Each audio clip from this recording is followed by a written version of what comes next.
लहान लेकरू तुम्ही बसणार आहात? आम्ही दोघं बसणार. मी माझी मालकीन आणि आमची नातेपुरीची आई नात लेकरू. उपोषणाला बसणार आहात? हा, उपोषणाला बसणार आहोत. कुठे मारून टाकले तुमच्या मुलीला? आमच्या शेजारी त्या सुतार नरसोबा लवटे याच्या हिरीत मारून टाकले. हा. किती किती दिवस झाले मारून टाकले? मारून टाकून बी आता 9वा महिना चालू आहे. हा. मारून टाकून आता 9 महिन्यात मला न्यायच प्रत्येक दिल्ली ठाण्याला हा. न्याय मिळाली. आरोपीला लगेच मोकळं केलं. 15-20 दिवसातच अटक म्हणून मोकळं करून सोडलंय त्याला. आणि त्याच्या अर्जुन शिवराम लवटे आणि भीम शिवराम लवटे आणि ह्यांच्यापासून मला अजून बी धोका आहे. माझ्या शेतातून वाट आहे, रस्ता आहे, चालल्या त्यांनी रोज माझ्याकडे बघत बोलत चालल्यात त्यांनी. मला अजून बी ह्यांच्यापासून धोका आहे. माझ्या नातीला आहे, मला आहे. माशाळे राहणार कसगीवाडी. मी जिल्हा अधिकारी साहेबाला मी हे दिले, तक्रार दिले. मला न्याय मिळाला नाही. उमरगा पोलीस स्टेशननं मला न्याय दिले नाही. पैसे खाऊन त्याला आरोपीला सोडून दिले.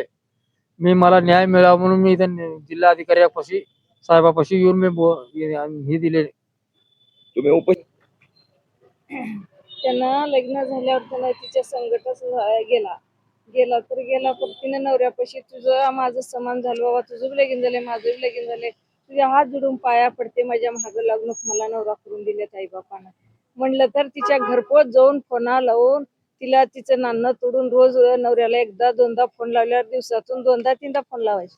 तिचं नाणं तुटल्यावर तिनं का म्हणली, मला हे लेकरू राहिले, तू 5 वर्ष तुझं तोंड बी बघणार नाही, तुला बोलणार बी नाही, माझी न्याय जसं होईल तसं होईल.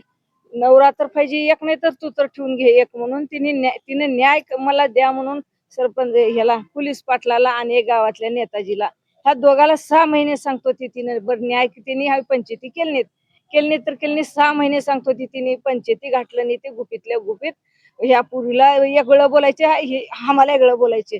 गुपितल्या गुपित तिचं मोबाईल घेऊन बिरून पुण्याला गेल्यावर मोबाईल घेतल्यावर इकडे ये, तुझ्या नवऱ्याला ह्याला पंचायती घालता, तुला अर्जुन पशी ठेवता म्हणला. बिरून घेतला मोबाईल. हिचं जुनं मोबाईल घेऊन सगळं तिच्या मोबाईल मध्ये सगळं प्रूफ होतं. तर ती मोबाईल घेतला, दुसरं नवं मोबाईल दिला तिला. आणि इकडे मंजू तुला जुनं मोबाईल देता म्हणून इसराळी खाली घेऊन तिला 4 गडी होऊन जीव मारले. तिचं मारून आम्ही गावाला गेलतो ईदी करायला, तर बोन घेऊन नरड दाबून हिरीत टाकले तिला. तुम्ही उपोषणाचा विचार दिला? हा, इथं काय मला ती म्हणाय ना, उपोषणाचा विचार दिला तुम्ही? तुम्ही लहान लेकराला घेऊन उपोषणाला इथं बसणारा आमची न्यायच झाली नाही. आमची गरीबाची अजाबाद आमची कोण न्याय केली नाही. गावात आम्हाला कोण का झालं म्हणून आली नाही आणि इथं आम्ही बसणार. कोण मारलं सांगतो मी.